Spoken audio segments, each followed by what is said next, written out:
Faide, Mineng Namarova en welkom bij Spangtori.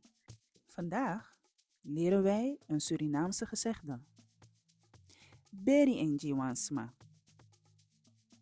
Dit gebruik je wanneer je wilt zeggen dat iemand jou in de steek heeft gelaten. In het gezegde vind je het werkwoord beri. Dit betekent begraven. Maar in het gezegde krijgt het een heel ander betekenis.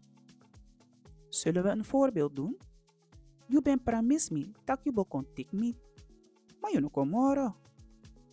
You beren Jimmy boy. De vertaling.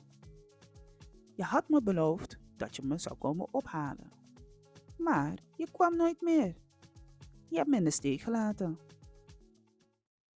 Herhaal dit gezegde met mij. Beri in Jiwansma.